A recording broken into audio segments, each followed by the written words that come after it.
Baik, Assalamualaikum warahmatullahi wabarakatuh. Bertemu lagi dengan saya, Ibu Arifianita Wijayanti atau Bu Vivi Musik dalam mata pelajaran Produk Kreatif dan Kewirausahaan kelas 12 jurusan Teknik Komputer dan Jaringan atau TKJ. Baik, di sini saya akan membahas materi mengenai media promosi.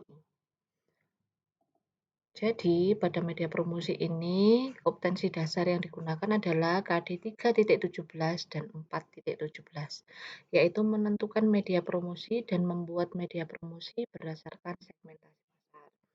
Adapun indikator pencapaian potensi yang ingin saya capai, yaitu mengklasifikasikan jenis-jenis media promosi, menentukan kelebihan dan kekurangan dari masing-masing jenis media promosi, memilih jenis-jenis media promosi yang sesuai, menentukan strategi promosi berdasarkan segmentasi pasar, menentukan media promosi yang ramah lingkungan, efektif, dan efisien. Baik anak-anak, adapun tujuan pembelajaran yang saya harapkan pada pembelajaran kali ini yaitu setelah mempelajari bab ini, saya harap kalian mampu mengklasifikasikan jenis-jenis media promosi, dapat menentukan kelebihan dan kekurangan dari masing-masing jenis media promosi, mengidentifikasi dan merumuskan tentang media promosi, mengumpulkan data tentang media promosi, menentukan strategi promosi yang tepat sesuai dengan segmentasi pasar, serta dapat menentukan media promosi yang ramah lingkungan, efektif, dan efisien. Baik, menurut kalian apa sih yang dimaksud dengan media promosi itu?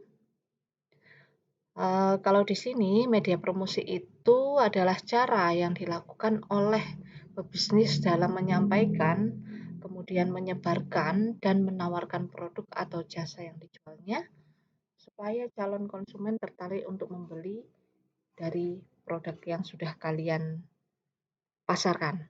Sedangkan promosi bisa diartikan sebagai suatu bentuk dari komunikasi pemasaran yang berarti segala aktivitas yang berusaha menyebarkan informasi yang dapat mempengaruhi ataupun membujuk konsumen untuk membeli produk yang ditawarkan sehingga meningkatkan pemasaran dan membuat pembeli loyal terhadap produk yang dibelinya.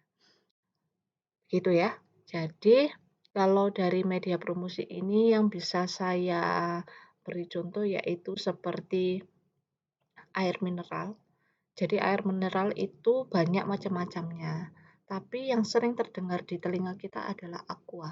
Dan tanpa kita sadari, ketika kita membeli air mineral di sebuah toko, kita mesti menyebutkan, "Mbak, Mas, beli Aqua dong." Padahal yang kita beli adalah mungkin Cleo, mungkin Le Mineral, mungkin yang lainnya. Jadi itu adalah salah satu media promosi yang berhasil menurut saya, sebagai contoh saja. Karena dia selalu update, setiap setiap hari selalu ada promosi, promosinya dalam bentuk iklan juga ada, dalam bentuk pamflet juga ada, dalam bentuk banner juga ada. Kemudian, dia media promosi yang digunakan sangat efektif menurut saya. Jadi, ketika kita berhasil untuk membuat media promosi yang baik, maka pembeli itu akan loyal. Loyal itu dalam artian selalu membeli produk yang kita pasarkan atau biasanya sekarang disebutnya dengan repeat order. Ya, itu yang dimaksud uh, dari promosi ya. Jadi dari penjelasan yang saya contohkan itu tadi dapat ditarik kesimpulan bahwa media promosi itu digunakan untuk memberikan informasi yang tepat mengenai produk atau jasa yang dijual kepada pasar potensial. Kemudian dapat meningkatkan penjualan sehingga laba perusahaan meningkat juga, mendapatkan konsumen baru dan membuatnya menjadi loyal terhadap produk atau jasa yang dijual. Yang tadi saya contohkan repeat order, kemudian membangun citra yang baik mengenai produk dan nama perusahaan di mata konsumen. Sama juga seperti yang saya contohkan tadi adalah namanya yang kita kenal adalah Aqua. Padahal untuk merek-merek air mineral itu terdapat banyak, tapi yang sering kita dengar dan yang menancap di pikiran kita adalah Aqua. Jadi dari perusahaan tersebut sudah dapat membangun citra dan nama perusahaan yang baik di mata konsumen. Kemudian dapat mengunggulkan produk sendiri sehingga bisa tetap bersaing di pasar dengan produk lain dan yang terakhir adalah untuk menjaga kestabilan penjualan. Baik, di sini ada beberapa fungsi dari media promosi untuk pemasaran produk. Yang pertama yaitu untuk pengenalan. Ya, jadi untuk pengenalan produk atau jasa yang akan dijual ke pasar, mulai dari kegunaannya, keunggulannya, harganya, kemudian komposisinya, dan sebagainya, itu membuat calon pembeli mengetahui informasi produk atau jasa tersebut. Ya, jadi dengan pengenalan produk yang baik, maka calon pembeli biasanya akan membandingkan dengan produk saingan yang lainnya, lalu akan mengambil kesimpulan untuk nama yang lebih baik menurutnya. Ya, itu jadi untuk pengenalan.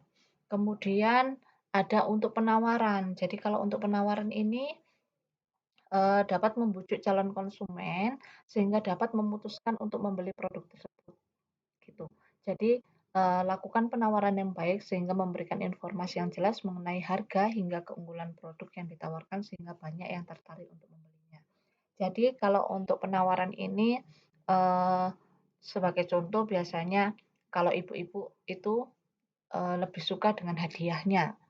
Contoh seumpama membeli produk, minyak minyak goreng. Jadi minyak goreng itu di depannya itu terdapat botolnya sekalian. Jadi membeli minyak goreng yang mendapatkan gratis botol. Itu adalah salah satu bentuk dari penawaran untuk membujuk konsumen untuk membeli produk tersebut. Jadi untuk membuat daya tarik pembeli untuk mengambil produk tersebut. Itu adalah fungsi dari penawaran promosi. Kemudian yang ketiga ada penjagaan konsumen. Jadi ini untuk menjaga konsumen supaya tetap loyal terhadap produk yang dibelinya sehingga melakukan pembelian secara berkelanjutan. Ya, tentunya hal ini harus dibarengi juga dengan pelayanan yang dilakukan perusahaan kepada konsumen tersebut.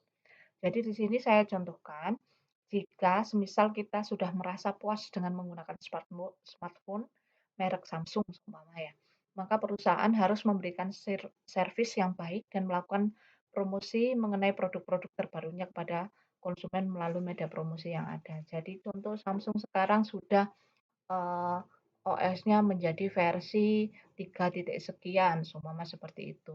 Samsung sekarang juga terdapat pembaruan fitur-fitur di dalamnya dan sebagainya. Itu adalah salah satu bentuk dari penjagaan konsumen supaya konsumen itu tetap tetap memilih atau apa ya, tetap berada eh, pada merek tersebut. Jadi kalau sudah Samsung ya biar terus memilih Samsung. Jadi tidak mudah pindah ke lain hati. Gitu maksud saya.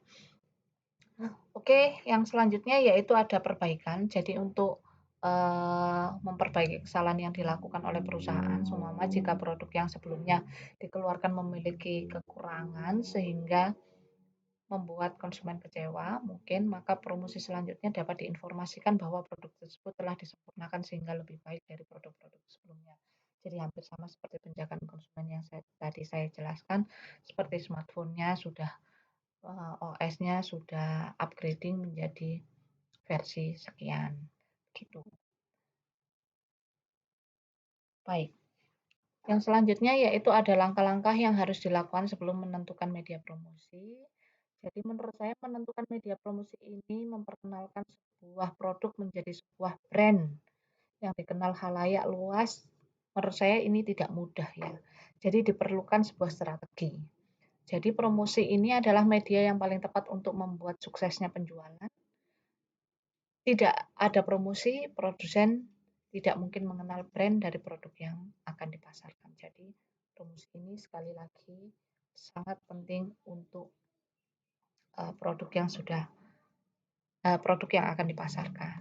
Jadi, langkah-langkah yang harus dilakukan sebelum menentukan media promosi yaitu yang pertama adalah menentukan target yang ingin dituju, mengetahui bagaimana karakter target konsumen Anda, membuat konsep promosi, sertakan kelebihan produk yang akan membedakan dengan produk lain, kemudian buat program promosi yang menarik, melakukan promosi online, offline, kemudian berikan free sampel, kemudian aktif menjadi peserta pameran, dan yang terakhir adalah gunakan data konsumen untuk promosi. Biasanya ini sejenis dengan teks apa testimoni. Jadi yang selanjutnya yaitu adalah pemilihan media promosi. Membuat sebuah bisnis yang sukses harus efisien, efektif, dan tumbuh.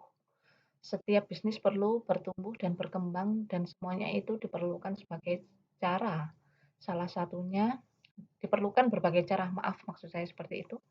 Salah satunya dengan media promosi yang tepat diantaranya yaitu seperti iklan, penjualan personal, penjualan promosi, publisitas, dan identitas produk. Begitu. Jadi, untuk yang iklan yaitu bentuk promosinya bersifat massal dan non personal oleh karenanya sirkulasinya luas maka biaya per unit menjadi lebih murah.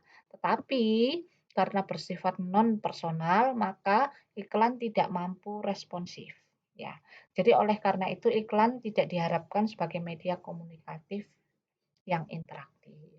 Kemudian kalau penjualan personal yaitu aktivitas penjualan yang bersifat promosional karena bersifat personal, promosi ini sangat efektif membina komunikasi dua arah dengan audiens. Kemudian jika untuk promosi penjualan yaitu bentuk promosi personal maupun non personal untuk mendongkrak penjualan dalam jangka pendek, promosi penjualan memang dirancang dengan berbagai cara, yaitu personal maupun non personal. Jadi untuk mendorong penjualan pada saat-saat tertentu itu dilakukan promosi. Kembali lagi seperti tadi uh, untuk membeli minyak mendapatkan bonus atau hadiah botol, botol minyak dan sebagainya. Kemudian publisitas, bentuk promosi yang lebih banyak dilakukan oleh masyarakat, audiens sering berpendapat bahwa informasi produk dari sumber non-produsen tentunya akan lebih fair atau jujur. Identitas produk, yaitu desain produk yang bersifat khas, yang mempunyai daya tarik tersendiri. Identitas produk adalah bentuk penampilan promosi produk secara konkret menunjukkan kelebihan-kelebihan yang ada. Gitu. Baik, lanjut. Untuk pertimbangan menentukan media promosi tersebut berdasarkan jenis dan karakter produk yang dipasarkan serta perilaku audiens, pemilihan media berdasarkan produk. Jadi di sini produk mempunyai tampilan unik dan mampu membangkitkan emosional akan lebih pas bila dipromosikan dengan iklan. Kemudian program promosi pesaing dan yang terakhir adalah pemilihan media berdasarkan pesaing. Jadi karena pesaing gencar memberikan hadiah kepada pelanggannya, tentunya perusahaan harus merespon dengan program yang seimbang agar supaya tidak ditinggalkan oleh pelanggan. Yang saya contohkan tadi kembali lagi kepada minyak yang berhadiah botol. Jadi biasanya para ibu-ibu itu nggak kepingin beli minyaknya, tapi karena ada botolnya itu tertarik untuk membeli minyaknya. Selain itu, evaluasi menjadi cukup pesaing seperti evaluasi berbasis standar promosi, evaluasi berbasis pola, efek pengaruh, evaluasi berbasis metodologi, pretest evaluation, protest evaluation, dan post-test evaluation. Apa saja? Mari kita bahas satu-satu. Jadi kalau evaluasi berbasis standar promosi yaitu kampanye program promosi yang tidak begitu saja langsung saat yang bersamaan memberikan pengaruh, selalu ada tenggang waktu antara eksekusi program dengan hasil kinerja program. Sedangkan evaluasi berbasis metodologi yaitu penentuan saat dan waktu evaluasi akan memberikan informasi yang berbeda. Jadi, metode evaluasi dapat dilakukan sebelum prates atau pada saatnya atau protes dan sesudahnya atau post-tes. Program promosi tersebut dilaksanakan ya. Jadi, sebuah usaha akan digunakan promosi penjualan.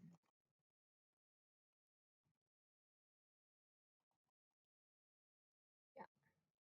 Setelah kalian mendengarkan dari penjelasan saya yang di atas, di sini terdapat tugas diskusi. Jadi tugas diskusi ini kalian harus membuat kelompok maksimal 4 ya, tugas diskusinya per kelompok. Dalam satu kelompok kemudian didiskusikan dengan kelompok kalian jenis media promosi beserta kelebihan dan kekurangannya masing-masing. Jika sudah selesai, kemudian bersama kelompok kalian masing-masing hasil diskusi kalian presentasikan.